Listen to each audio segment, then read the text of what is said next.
कार्यक्रम की अगली कड़ी में आपके सामने ये जो नन्हे मुन्ने बच्चे बैठे हैं, पिछले 2 वर्ष से यहाँ कन्हैया जी और रीमा जी के मार्गदर्शन में ये जो कुछ सीख पा रहे हैं, उसमें सबसे बड़ा आश्चर्यचकित करने वाली बात यह है कि इन्होंने गीता के 12वें और 15वें अध्याय को कंठस्थ किया हुआ है। धीरे धीरे इनको सारे अध्याय कंठस्थ कराए जाएंगे, लेकिन ये बहुत अच्छी उपलब्धि है।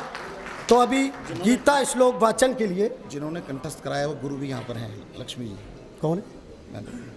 जिन्होंने कंठस्थ कराया है वो इनकी गुरु माता यहाँ पर हैं, बहन जी, लक्ष्मी बहन जी। उनका भी हम स्वागत करते हैं। आपका भी बहुत बहुत स्वागत, वंदन, अभिनंदन। तो गीता श्लोक वाचन अभी हमारे ये भैया लोग करेंगे। 15वें अध्याय के को इन बालकों के द्वारा वाचन किया जाएगा। गीता का 15वां अध्याय शुरू करो। माइक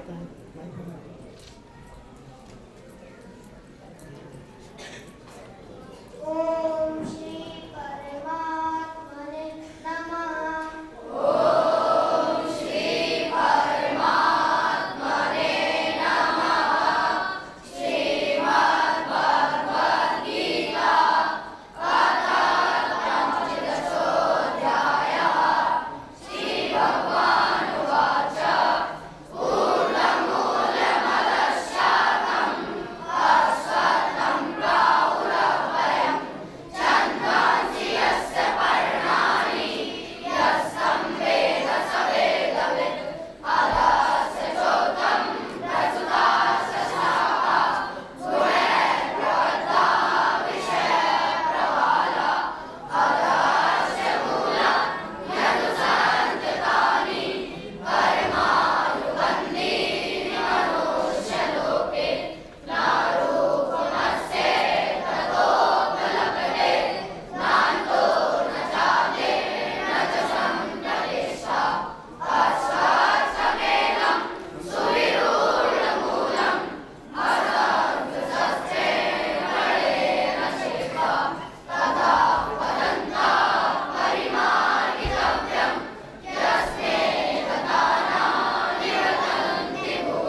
कुछ खाना है, कुछ करना है।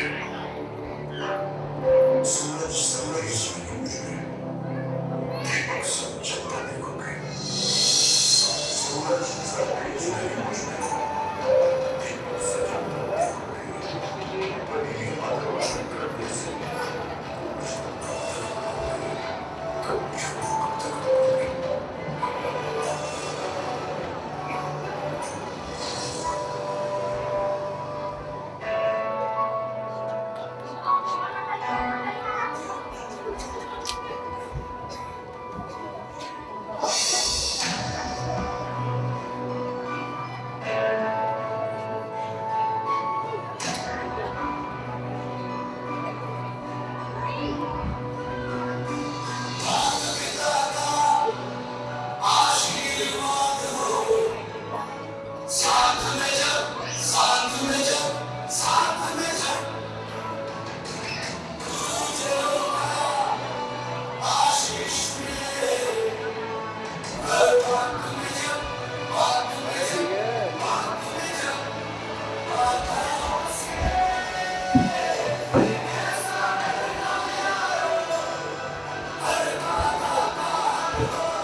दुनिया बहुत तेज़ी से चल रही हैं, हम लोग लेट हैं, इसलिए मैं बिना किसी भूमिका के, ये जो पालक योजना है, यहाँ 65 बालक हैं, सभी 65 बालकों के कोई ना कोई एक परिवार ये पालक परिवार है।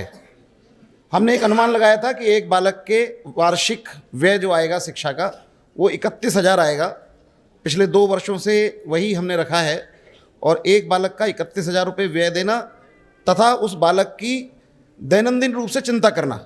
उसके जन्म दिवस पर आ सकते हैं तो आए, वरना उसको कम से कम फ़ोन पर बात करें। उस बालक की पढ़ाई की जैसे उसके माता पिता चिंता करते हैं ऐसे ही वो पालक परिवार भी बीच बीच में चिंता करता रहे। इस नाते से ये 65 परिवार ये एक नेह नीड़ की शक्ति हैं, ताकत है। और इस कार्यक्रम को वार्षिक उत्सव को हम वार्षिक उत्सव के साथ साथ पालक परिवारों का मिलन ऐसा मानते हैं। एक मैंने सब बच्चों को आग्रह किया है आज कि अपने जो पालक हैं उनको अपने माता पिता से जरूर मिलवाएं।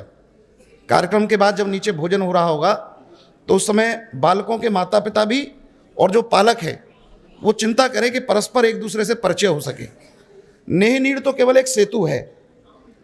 नेह नीड़ का कोई ऐसा नहीं कि नहीं पालक बालक के माता पिता से ना मिले, बालक के माता पिता पालक से ना मिले। जब ये पूरी शक्ति मिलेगी तभी ये बालक जो भविष्य में जो बनना चाहते हैं वो बन पाएंगे। इसलिए इन बच्चों को मैंने आग्रह किया है कि कार्यक्रम के बाद अपने पालक को माता पिता से मिलवाने का काम ये बालक ही करें। तो बहुत जल्दी से हम आज सभी पालक परिवारों से परिचय करेंगे। कहा उसको सम्मान है, लेकिन उनका वास्तव में ये तो बहुत छोटा सा सम्मान है कि हमने उन्हें मंच पर बुलाया और उनको कोई छोटा सा पटका उड़ा दिया। वास्तव में समाज कार्य के लिए केवल आर्थिक नहीं, आर्थिक के साथ साथ जो आपने एक मन दिया है नेह नीड़ को, उसका सम्मान तो हम नहीं कर सकते। प्रयास है कि सभी पालक परिवारों का कम से कम एक बार परिचय हो जाए। मैं प्रारंभ कर रहा हूँ।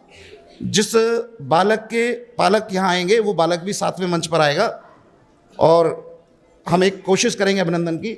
मैं मंचासीन सभी अतिथियों से निवेदन करूंगा कि उस पालक परिवार का आप अभिनंदन करें। परिवार आया है तो पूरा परिवार साथ साथ आए, अगर अकेले आए हैं तो फिर अकेले आने की व्यवस्था है।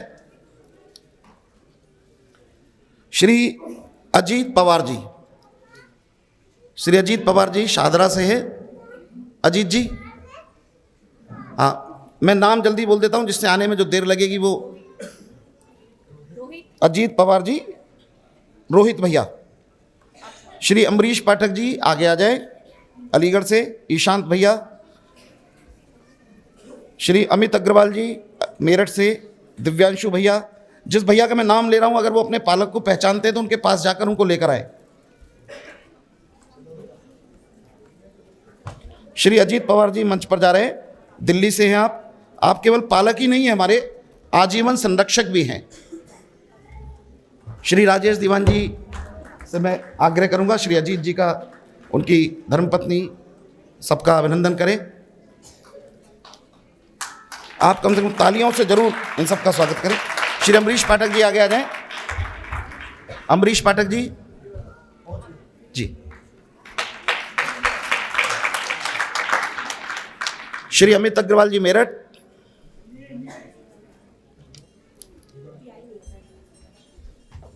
श्री अमित जैन जी। श्री अमित जैन जी अभी थे। श्री अमित जैन जी। शिवा भैया।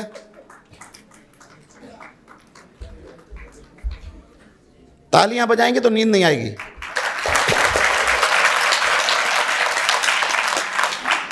श्री प्रमोद दीक्षित जी, आदरणीय बहन लक्ष्मी दीक्षित जी, उनके पुत्र तेजस्वी दीक्षित जी, बहन जी सभी आइए।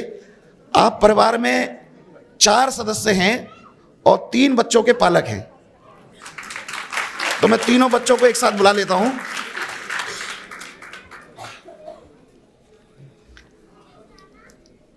मैंने कहा परिवार में 4 सदस्य और 3 बच्चों के पालक हैं, तो हो सकता है इस बार 4 के हो जाए। और बहन जी ने तो आजीवन संरक्षक की निधि भी देने की घोषणा की है। हाँ मैं बच्चों के नाम बोल रहा हूं। श्री जतिन भैया, जतिन। श्री तेजस्वी दीक्षित जी जो प्रमोद जी के पुत्र हैं, उनके पालक हैं।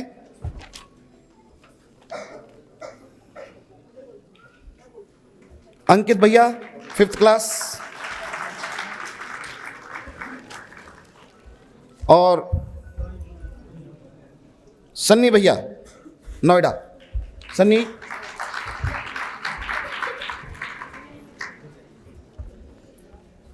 ये 4 भैया कैसे चले गए?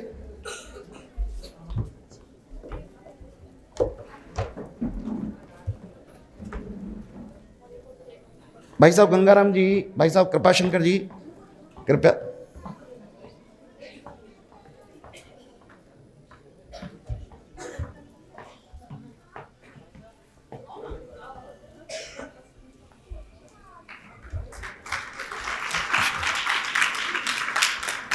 मैं मंचासीन अतिथियों से प्रार्थना करूंगा कि जो पालक आ रहे हैं उनका अभिनंदन करते हैं।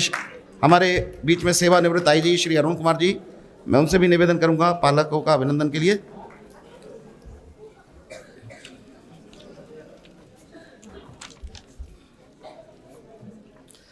मंच पर हैं श्री प्रमोद दीक्षित जी, उनकी धर्मपत्नी आदरणीय बहन लक्ष्मी दीक्षित जी, उनके पुत्र तेजस्वी दीक्षित जी, जिन्होंने एक एक बच्चे के पालन का दायित्व लिया है।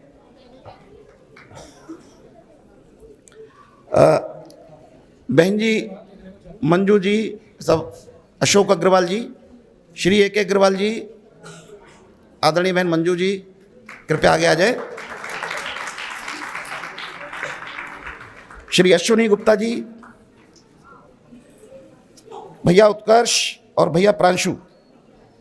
श्री अशोक अग्रवाल जी पालक हैं भैया उत्कर्ष के, श्री अश्विनी गुप्ता जी पालक हैं भैया प्रांशु के। भैया प्रांशु, प्रांशु, उत्कर्ष भैया आओ, ये प्रांशु है।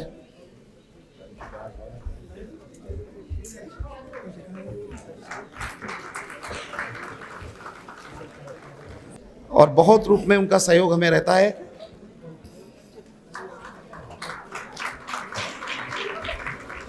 इंजीनियर रविंद्र सिंह गंगवार जी, आप अभी लखनऊ में हैं, एक बड़े पद से सेवानिवृत्त प्रशासक हैं और सेवा भारती के समय अवध प्रांत के अध्यक्ष हैं, और लगभग 31-32 वर्षों से हम लोग जुड़े हैं साथ में। अभी जो ब्रजघाट का पूरा प्रकल्प बनने वाला है उसके सिविल इंजीनियर भी आप हैं, आर्किटेक्ट भी आप हैं, मार्गदर्शक भी हैं, और विशेष रूप से लखनऊ से सीधे आज आए हैं। उसके कार्यक्रम में थे, वो भी एक बच्चे के पालक है। मैंने कुछ प्रशासकों के नाम जानबूझकर लिए नहीं, और वो सब यहाँ आने की स्थिति में भी नहीं है, लेकिन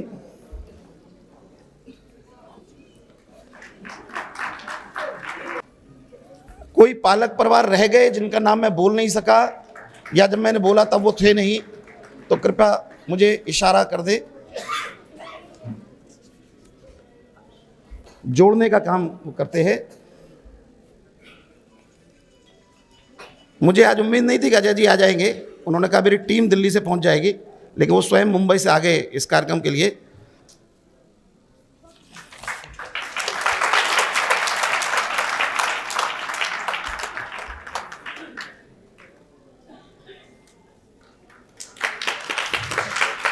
श्री विशाल मांगलिक जी, फिल्म का नाम लाया, जोर से ताली बजा दीजिए।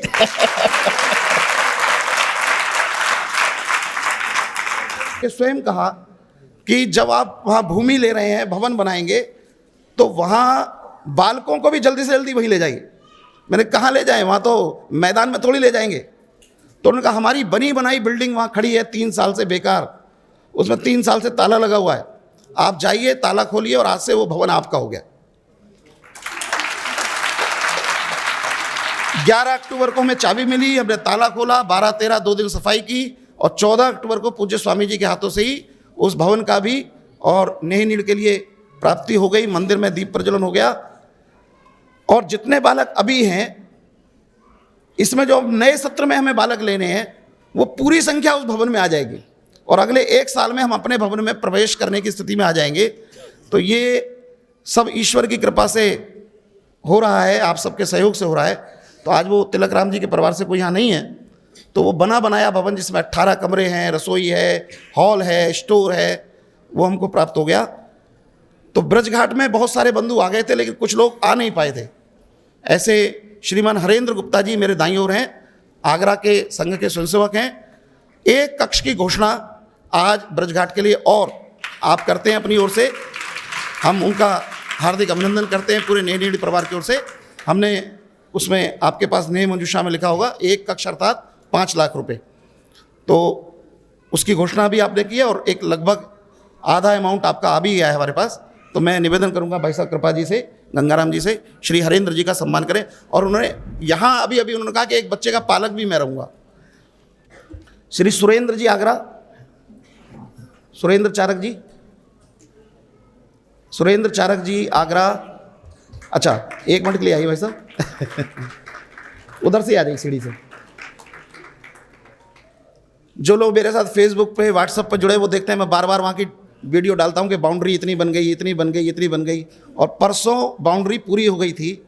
उसका श्रेय जिस आदमी को जाता है, मैं उन्हें मंच पे बुला रहा हूँ, श्री सुरेंद्र चारक जी, आगरा के स्वयंसेवक हैं आप भी, और उस सारे कार्य को आपने बड़ी कुशलता से संपन्न कराया है। और अपनी ओर से भी उन्होंने हमारे आजीवन संरक्षक रहने का वचन उन्होंने दिया है। केवल बाउंड्री बना के उनका काम पूरा नहीं हुआ, तो हमारे आजीवन संरक्षक भी वो रहेंगे।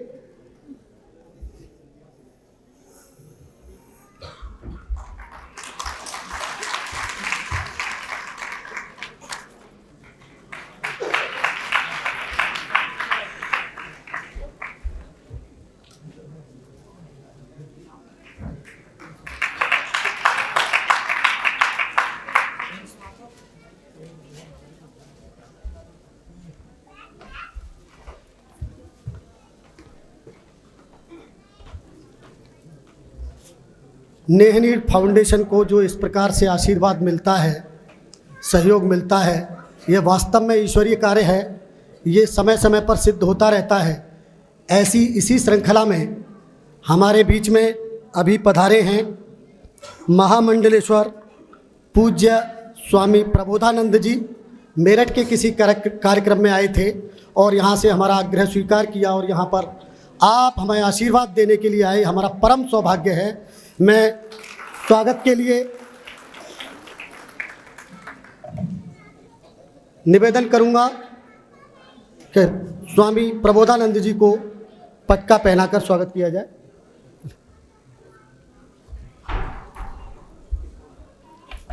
प्रबोधानंद अवधेश जी वहीं से पहना।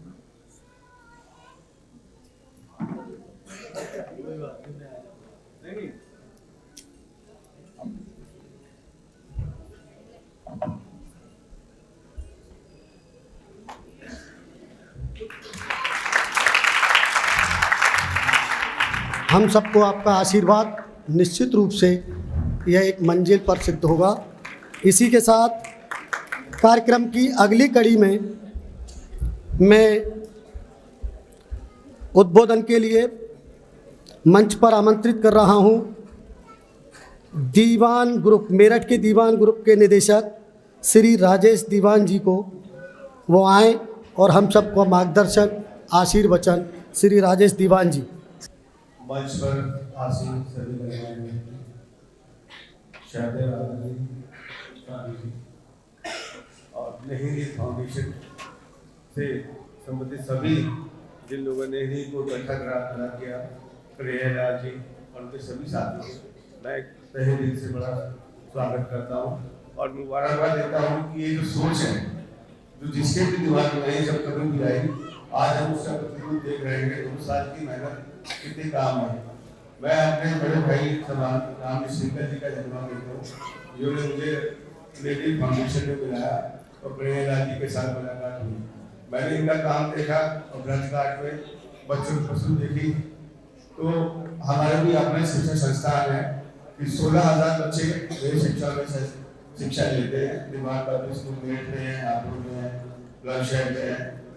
तो मैंने इनसे प्रभावित होकर एक काम जरूर किया कि श्रीमद् भागवत गीता जी का थोड़ा कुछ 6वीं 7वीं और 8वीं के बच्चों के लिए उसे अपने पाठ्यक्रम में शामिल किया और उससे जो है एक होलिस्टिक सोच के साथ बच्चों के साथ जब पाठ्यक्रम करा तो बच्चों के अंदर बहुत ही पेरेंट्स के जो व्यूज आए, बहुत ही अच्छे व्यूज आए तो बोले आपने बहुत अच्छा काम किया है। उसे बच्चे जो है काफी जो है नियमित हो गए, सुबह उठने लगे, शाम को सोने से पहले प्रार्थना करने लगे।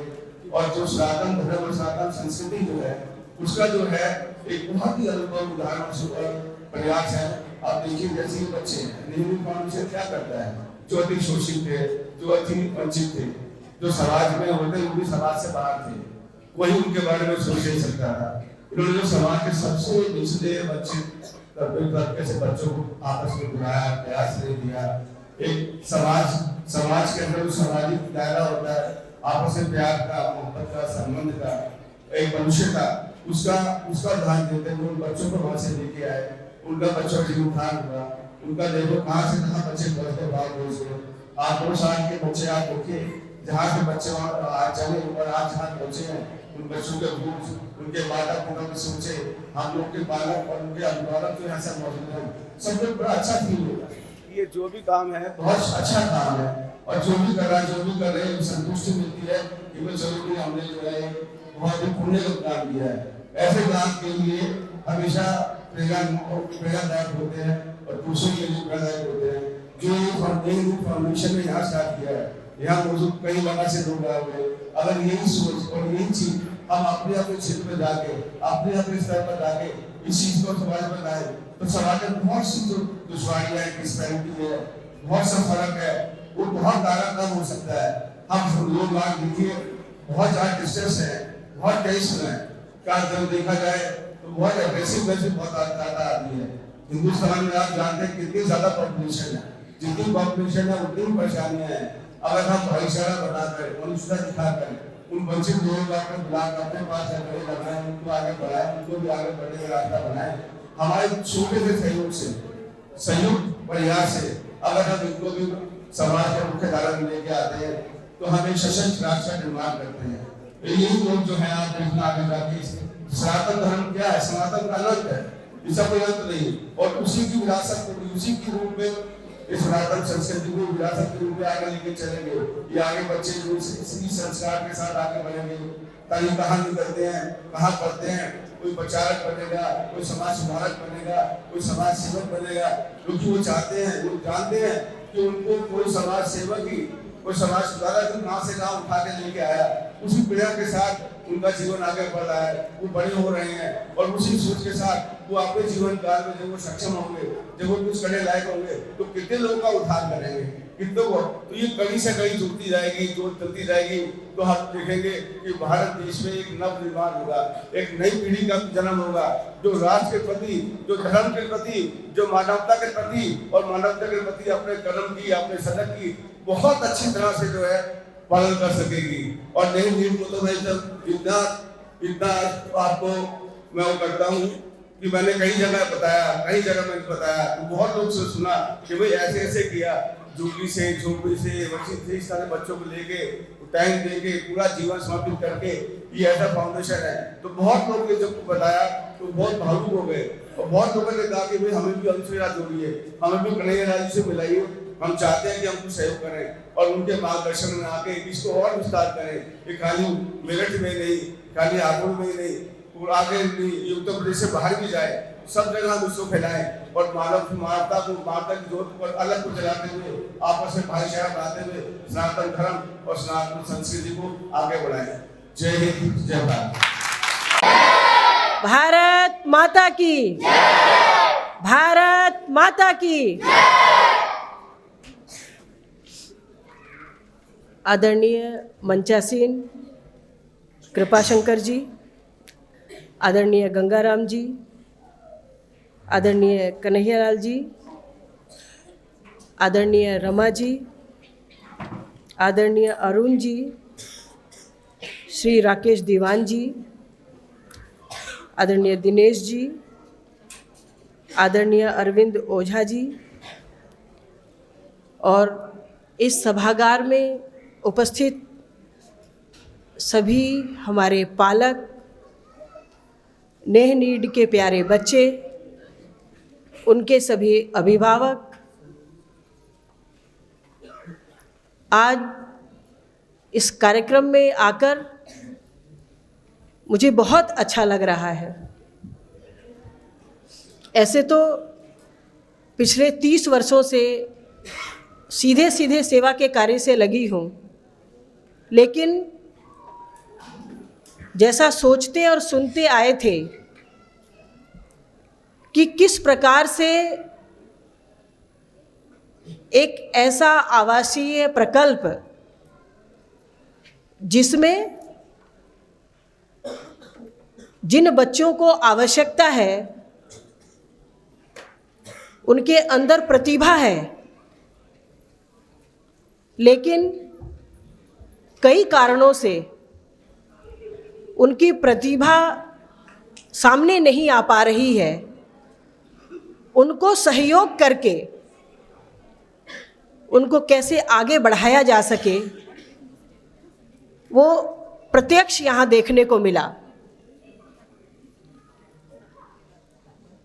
आदरणीय कन्हैयालाल जी ने जो सोचा था,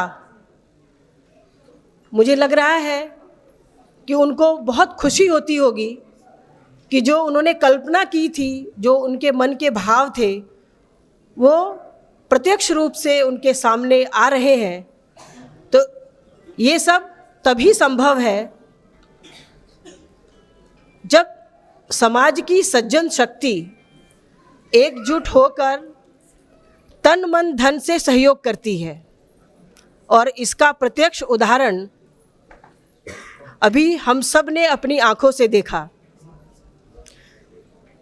जैसा कि बताया गया कि बच्चों के अंदर प्रतिभा की कमी नहीं है, क्योंकि ईश्वर सबके अंदर क्षमताएं देकर भेजता है, सिर्फ उनको दिशा देने की और निखारने की आवश्यकता है।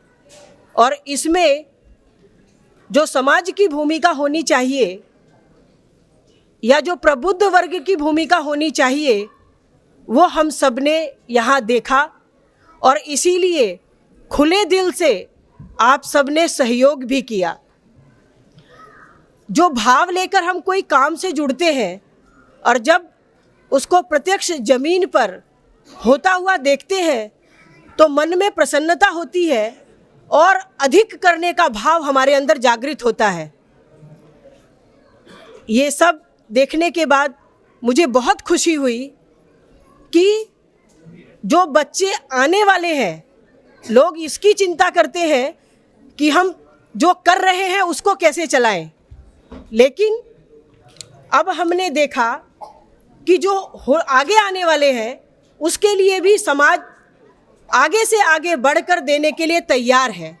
तो एक बार जोरदार ताली हम सबके लिए बजाएंगे।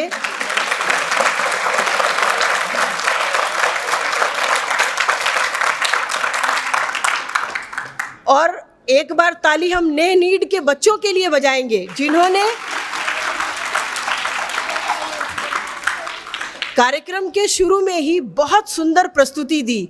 बच्चों के भाव, बच्चों के अंदर का उत्साह, उनकी आंखों की चमक, उनकी फुर्ती, ये सब देखने लायक थी। और मुझे पूरी उम्मीद है कि जो भी अपने पालक बंधु बैठे हैं उनको ये देखकर बहुत खुशी हुई होगी कि उनके द्वारा किया गया एक एक रुपया, उनके द्वारा किया गया सहयोग बिल्कुल सही स्थान पर और सही कार्य कर रहा है। तो कोई भी दानदाता या कोई भी पालक या कोई भी काम करने वाला व्यक्ति जब अपने सारे साधनों का अच्छा उपयोग होते हुए देखता है तो इससे ज़्यादा खुशी की बात और कुछ नहीं होती। इन्हीं भावों के साथ में मैं आगे बढ़ती हूँ सेवा के अपने इस पे। सेवा बताने की मुझे नहीं लगता कि यहाँ कुछ आवश्यकता है, क्योंकि बिना सेवा के भाव के कोई भी इस तरह के काम में आगे नहीं बढ़ता। सेवा एक ऐसा संस्कार है जिसके लिए किसी प्रकार के प्रबोधन, शिक्षण या किसी भी जानकारी की आवश्यकता नहीं है। वो एक भाव है, एक संवेदना है, और ये हमें बचपन से ही अपनी हिंदू संस्कृति में सिखाई जाती है। हमारे दादा दादी, हमारे माता पिता, जब हम पैदा होते हैं तब से ही छोटे छोटे काम के द्वारा अपने घर में, परिवारों में हमें बताते रहते हैं हमें क्या क्या करना चाहिए, कैसे करना चाहिए।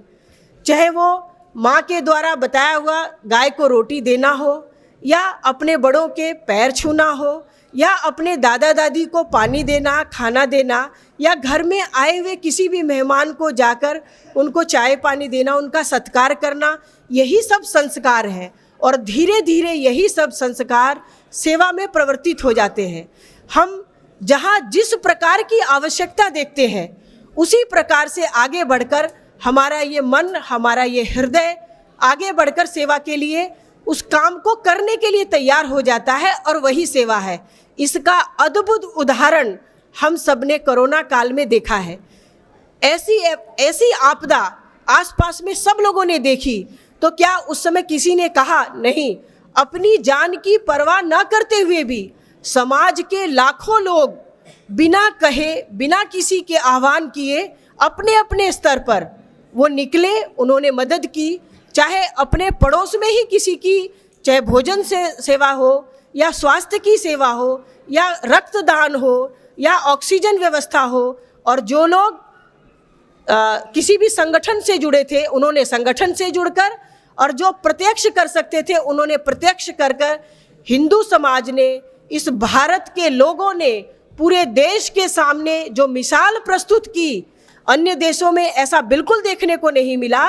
और भारत में जबकि जनसंख्या इतनी है, गरीबी इतनी है, उसके बावजूद भी भारत ने एकजुट होकर जो इस समय आगे बढ़कर सबके पूरे विश्व के सामने ये एक उदाहरण प्रस्तुत किया, ये अद्भुत और अविस्मरणीय है, और हमेशा इतिहास के स्वर्ण अक्षरों में ये लिखा जा चुका है।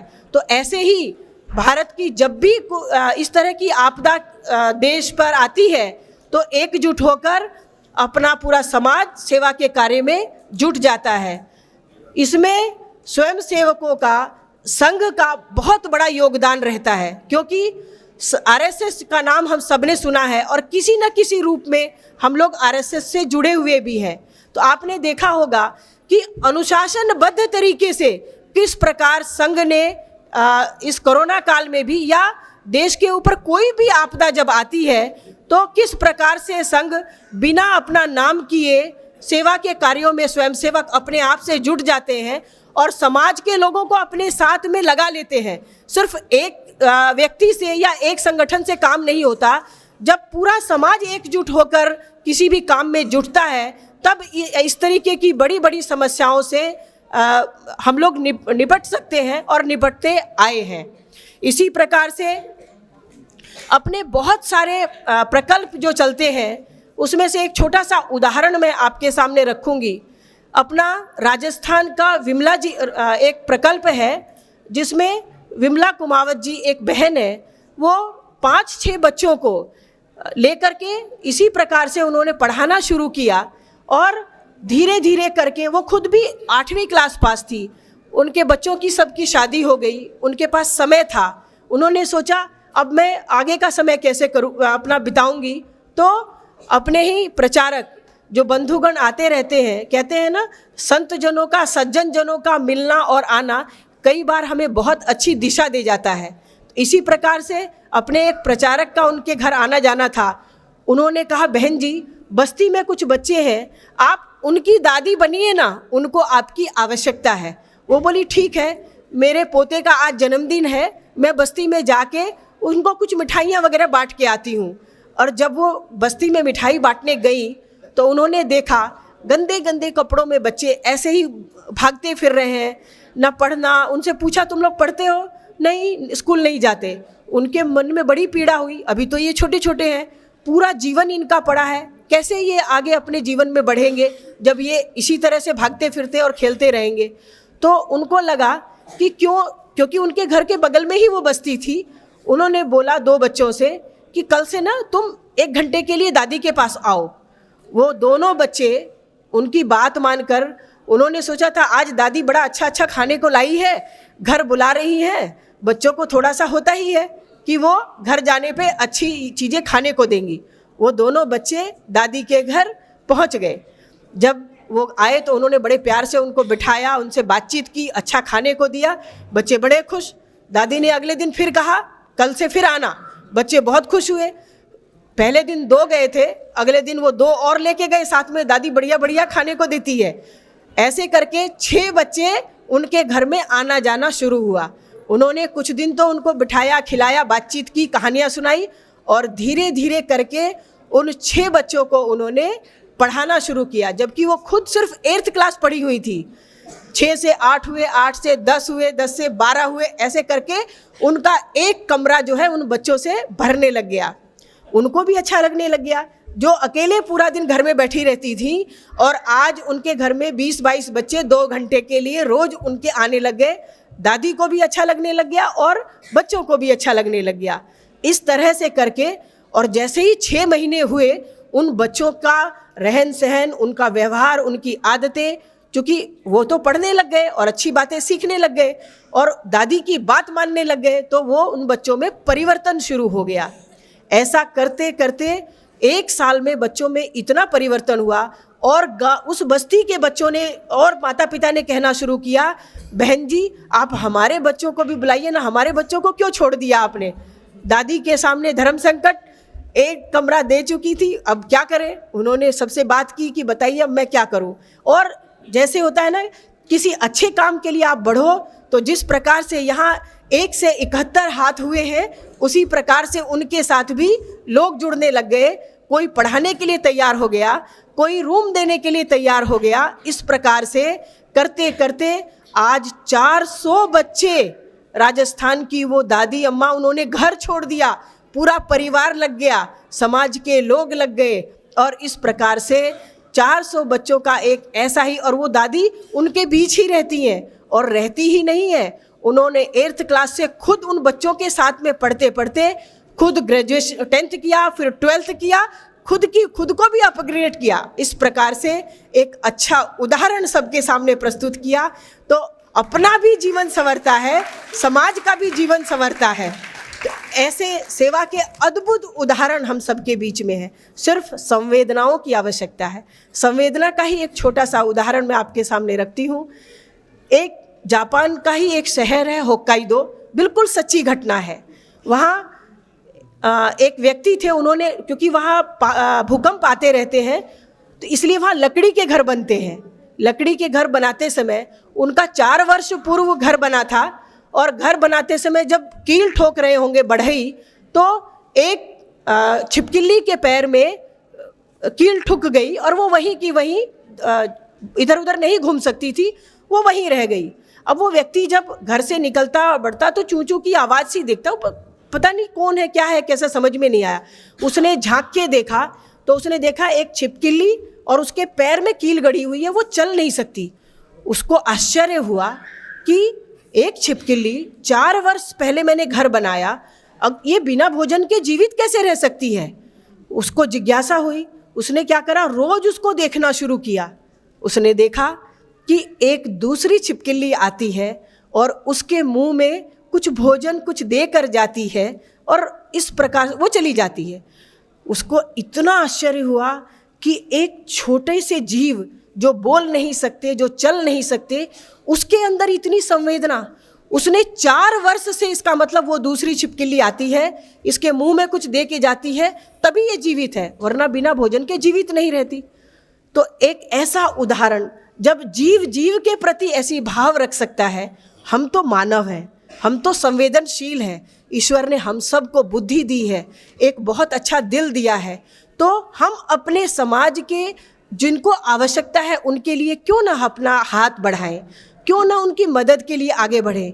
ईश्वर ने जिनको बहुत कुछ दिया है, हमारे धर्म ग्रंथ बताते हैं, हमारे विद्वान संत बताते हैं कि जिनके पास अधिक है, आवश्यकता से अधिक है, या जिनके पास है भी, उसमें से भी क्यों ना हम थोड़ा पुण्य कार्य के लिए, थोड़ा अच्छे कार्यों के लिए, थोड़ा समाज के लिए हम अपना धन, अपना तन मन धन जो भी हमारे पास है उसको दे और अपने समाज को आगे बढ़ने में, अपने राष्ट्र को आगे बढ़ने में सहयोग करें। वैसे तो इसका प्रत्यक्ष उदाहरण मैंने आप सबका यहाँ देखा और मैं गदगद हुई, मुझे बहुत अच्छा लगा। हृदय से आप सभी को नमन करती हूँ, वंदन करती हूँ और इन बच्चों को बहुत सारा प्यार और आशीर्वाद देती हूँ। इसी प्रकार से नेह नीड हमेशा आगे बढ़ता रहे। समाज के अच्छी सोच वाले लोग नए नए काम, नए नए प्रयोग समाज के लिए करते रहें और भारत एक दिन विश्व गुरु बने, सोने की चिड़िया बने। इन्हीं शब्दों के साथ में आप सभी का धन्यवाद करती हूँ। जय हिंद। सम्मानित मंच और सभागार को नमन करता हूँ। वैसे तो रीमा जी और रेणु जी के बाद कुछ बचता नहीं है। नेह मंजूषा ऐसी पत्रिका आपके हाथ में मिली होगी, और नेह नीड़ क्या है उसके संपादकीय को आप पढ़ेंगे तो आपको ध्यान में आ जाएगा, और उसका बृहद रूप रीमा जी ने आप सबके सामने प्रस्तुत किया है। सेवा, समर्पण और संचालन, और उसका परिणाम का जो उदाहरण है वो रेणु पाठक जी ने हम सबके सामने प्रस्तुत किया है। मुझे लगता है कि रीमा जी हैं कि नहीं यहाँ? बार बार चर्चा हो रही थी कन्हैया जी की, कन्हैया जी, कन्हैया जी। तो मुझे लगता है कि जिस अखाड़े में उनकी ट्रेनिंग हुई है उसमें से तो नेह नीड़ पैदा होगा, लेकिन उनके चेहरे पर जो चमक है वो रीमा जी के कारण है। और एक बार जरा रीमा जी का स्वागत ताली बजाकर, पीछे वाले बजाइएगा जोर से। चलिए, बहुत बहुत धन्यवाद। मैं सोच रहा था कि बचा तो कुछ है नहीं, और मैंने कुछ बिंदु लिखे थे, वो बिंदु पहले ही आ गए। तत्व तत्व सूरा कही, तुलसी कही, अनूठ बची कुची कबरा कही। अब वास्तव में तो मैं ही बच गया कुछ। अब इस सभागार में 4 प्रकार के लोग बैठे हैं, सबने बताया है। पालक हैं तो बालक हैं, अभिभावक हैं तो भविष्य के पालक कह दीजिए या दानदाता कह दीजिए। 4 ही लोग हैं ना, किसी को ऐसा तो नहीं लग रहा कि नहीं मैं अलग हूं यहां से। तो चारों में ही सब लोग समाहित हो गए। मैं छोटे छोटे बच्चों का एक कार्यक्रम देख रहा था। ये भविष्य का भारत है। ये जो बच्चे कार्यक्रम कर रहे थे, कार्यक्रम नहीं है, ये भविष्य का भारत है। और उन बच्चों के कार्यक्रम को देख करके भी मैं देख रहा था कुछ पीछे लोग आंख मल करके जमाई ले रहे थे। तो भाई ऐसा तो मत करो। कार्यक्रम सबको अच्छा लगा था ना बच्चों का? क्यों लगा था ना?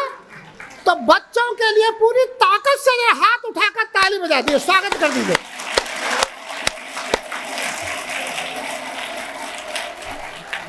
बहुत बहुत धन्यवाद। वही सोच रहा था कि पालक भी यहाँ हैं तो उनका तो सम्मान हो गया, और अभिभावक भी यहाँ हैं। बड़ा कठिन होता है। 3 दिन का एक शिविर था गंगानगर में, छोटे छोटे बच्चों का शिविर था। उन बच्चों की माताएं शिविर में बच्चों से मिलने के लिए दूसरे दिन आई और किस्सा सुनाने लगी कि मेरा बच्चा तो 8 वर्ष का हो गया, आज तक मेरी चारपाई के अलावा किसी के पास सोया भी नहीं है, मुझे रात भर नींद नहीं आई। उनकी आंखें भी बता रही थी। माँ का बच्चे के प्रति प्रेम कितना होता है, इससे मेरे मन के अंदर वो अंदाज आ रहा था कि इन माताओं ने अपने बच्चों को यहाँ भेजा है। वास्तव में तो वो बधाई के पात्र हैं। आप सब ताली बजाकर उनका स्वागत करिए।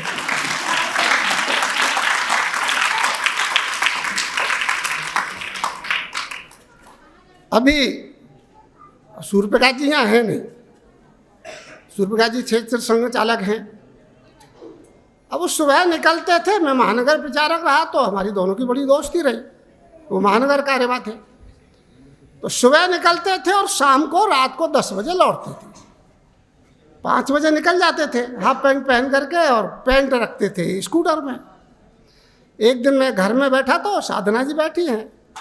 बोले भाई साहब, इन्होंने तो घर को बिल्कुल होटल समझ रखा है। मुझे ध्यान में आ गया कि बात तो सही है, लेकिन सूर्य प्रकाश जी को तो जो संस्कार थे वास्तव में उनको विरासत में मिले। अभी रेणु बहन जी बता रही थी एक घटना एक बहन का। तो माताजी अध्यापिका थी और पिताजी कलेक्ट्रेट में नौकरी करते थे। दोनों ने रिटायर होने के बाद सेवा बस्ती में मकान बनाया, वहीं रहने लगे दोनों। एक दिन घर पे आते थे। छोटी बहन बॉम्बे में रहती थी, तो उन्होंने कहा कि माँ हमारे पास आ जाओ ना कुछ दिन के लिए। बहुत आग्रह किया तो उन्होंने कहा ठीक है मैं आती हूँ, 2-3 दिन रहूँगी। बोले नहीं माँ हमने 10 दिन का कराया आरक्षण। बोले नहीं मैं नहीं, 3 दिन से ज़्यादा नहीं रहूँगी, क्योंकि मेरी बेटियां परेशान हो जाएंगी। तो उनकी जो बेटी है वो कहती है क्या माँ हम तुम्हारी बेटी नहीं है? जब ये संवेदना जगती है तो उसमें से ये नेह नीड़ पैदा होता है। इसे भाव को जगाने की आवश्यकता है। बहुत बातें हैं, क्योंकि बचा कुछ है नहीं, इसलिए कुछ कहने के लिए भी कुछ है नहीं। और सभी प्रकार के लोग यहाँ उपस्थित हैं।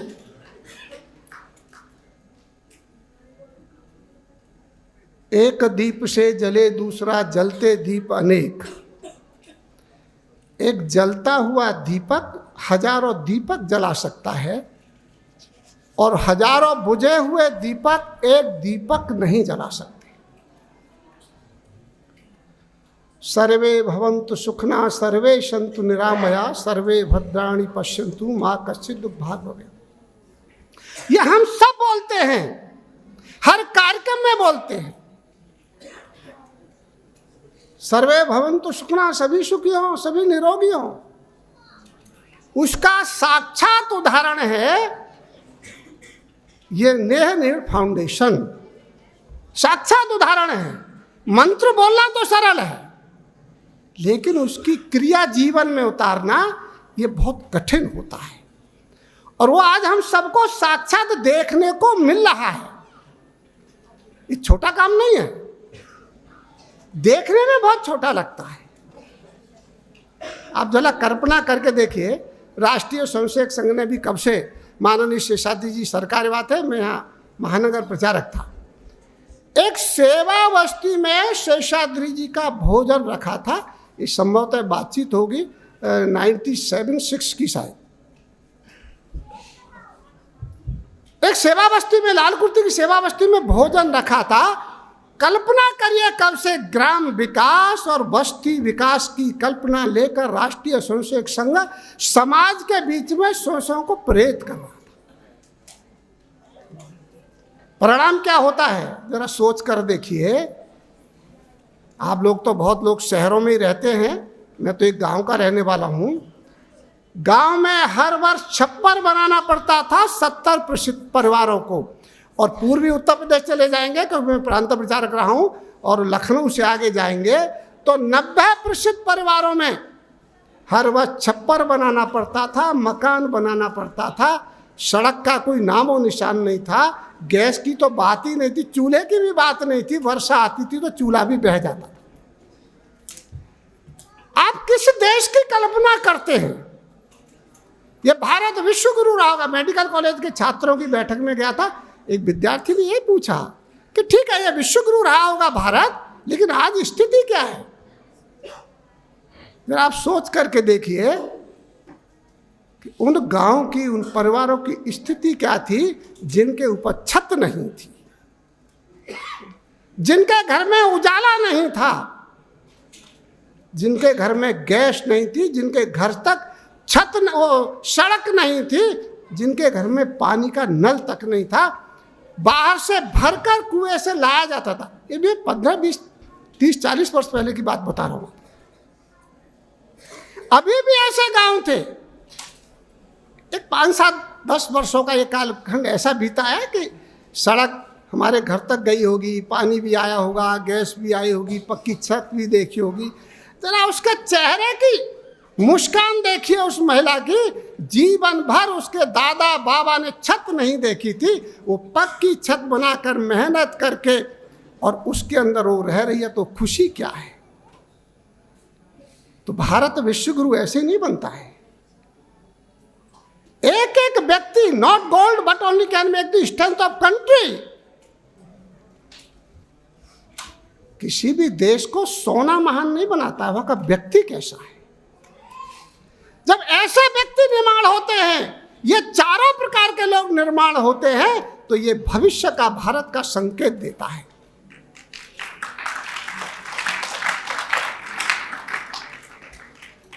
ये जो नेह मंजूषा है, पत्रिका है, बहन ने उसमें लेख लिखा है केशव संवाद में, और इसके बारे में पूरा लेख आया है, कैसे कैसे बच्चों की तैयारी की जाती है, कैसे कैसे उनका प्रशिक्षण होता है, उनके घर तक कैसे जाते हैं।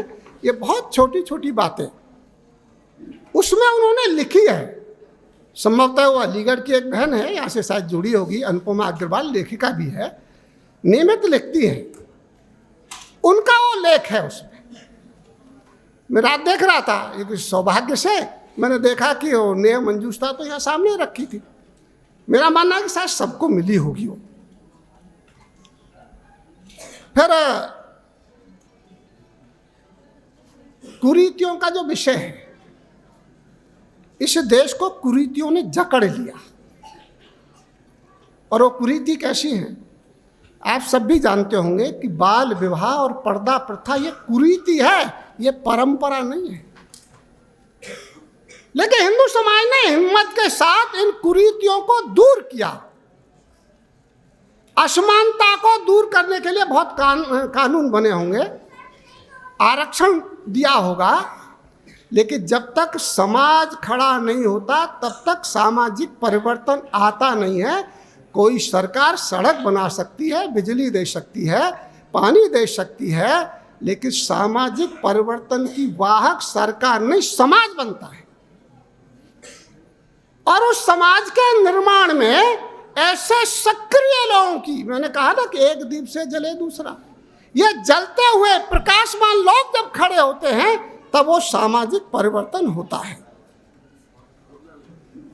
बहुत दूर तक तो कमी दूर हुई है, लेकिन आप दूसरा देखें ना कि इसी समाज का एक बड़ा वर्ग है जो पीड़ित है तलाक से। ये बाहर का विषय नहीं है, इस देश का विषय है। जिस देश में पर्दा प्रथा रहेगी और बाल विवाह रहेगा, आपका तलाक रहेगा, वो देश कभी महान नहीं हो सकता। ये संपूर्ण समाज की जिम्मेदारी होती है कि उस कुरीति को हम समाप्त करें। इस कुरीति को समाप्त करने के लिए, विषमता को दूर करने के लिए नेह नीड़ जैसे संस्थान खड़े होते हैं, तो उसका परिणाम होता ही है, ये चमकते हुए बालक, ये भविष्य का भारत दिखाई देते हैं। दो तीन बात कह करके अपनी बात को समाप्त करूंगा, बहुत ज़्यादा मेरे पास है नहीं। रेणु बहन जी ने बड़े अच्छे उदाहरण हम सबके सामने दिए हैं कि विवेकानंद जी का वाक्य है, उसको मैं कोट करता हूँ।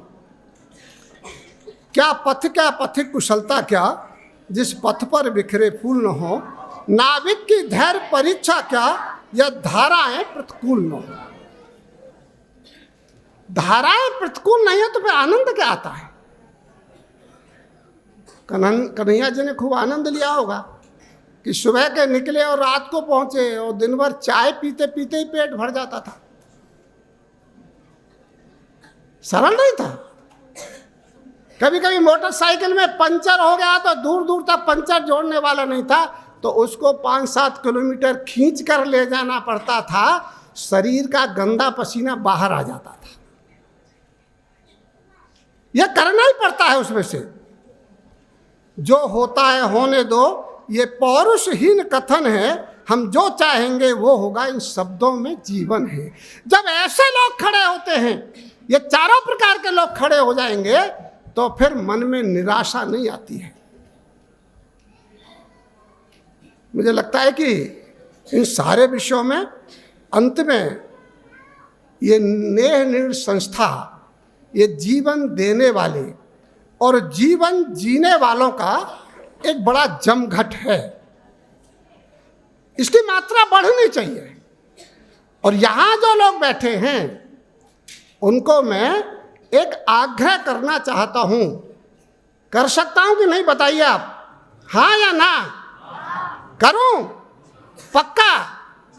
तो यहाँ जितने लोग बैठे हैं उनसे मेरा निवेदन है, कम से कम अपने मित्र, परिवार, दोस्त, व्यापारी जन, कम से कम 10 घरों में जाकर नए संस्थान की चर्चा करिए बैठकर। उसके लिए 4-6 घंटे निकालने हो तो निकालिए, लेकिन 10 परिवारों में जाना, 2 महीने में 3 महीने में जाइए, 1 घंटा उस परिवार के साथ बैठिए। नए संस्थान में आकर आपने जो देखा, बच्चों को सुना, अभिभावकों को सुना, पालकों की मुस्कुराहट आपने देखी, जरा इनका वर्णन उनके परिवारों में जाकर के करिए। इतनी बात कह करके अंत में एक बहुत छोटा सा वाक्य बोलकर ख़त्म करता हूँ। किसी कवि ने कहा है, बाधाएं आती हैं आए, बाधाएं आती हैं आए, घिरे प्रलय की घोर घटाएं हैं, पावों के नीचे अंगारे। सरल नहीं है। पावों के नीचे अंगारे, सिर पर बरसे यद ज्वालाएं, निज हाथों में हंसते हंसते आग जलाकर जलना होगा, और कदम मिलाकर हमको इन सब के साथ चलना होगा। ये संकल्प लेकर के जाए। इतनी बात कर अपनी वाणी को बराबर। प्यार से मेरी नमस्ते। मैं 4 साल से बीमार हूँ। मुझे उम्मीद नहीं थी कि अपने बच्चे को मैं इस तरह से पढ़ा सकूँगा। जो कि एक मेरे RK शर्मा जी हैं, दिल्ली में स्टूडेंट का काम करते हैं पढ़ाई का।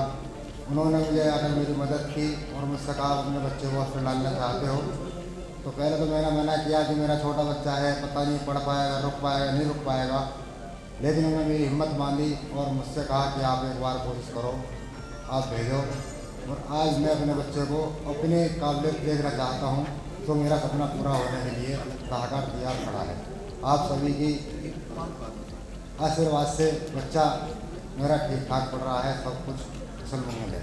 मैं आज भी अपने पैरों पर सही से नहीं खड़ा हो पाता हूँ, 1 किलोमीटर या आधा किलोमीटर नहीं चल पाता हूँ, लेकिन मेरी RK शर्मा जी ने काफ़ी मदद की, उनका मैं दिल से धन्यवाद करता हूँ। लोहे का काम करने वाले हैं हम, गाड़ी लुहार। हमारा योगेश के लिए हम हॉस्टल में क्या कहते हैं 4 दिन हमारा डलवाया क्या अलीगढ़ से, और सतीश जी भाई साहब लेके आए थे यहाँ पर। यहाँ रही नहीं थी योगेश, क्या कहते हैं मैंने ज़बरदस्ती योगेश को हॉस्टल में डाला। खेलने लगता था, पढ़ाई में ध्यान नहीं रखता था, इसलिए भाई साहब कन्हैया जी और रोमा दीदी इनने बहुत प्यार दिया। माँ की तरह, बाप की तरह रखते हैं, अपने अच्छा सहयोग किया इन लोग।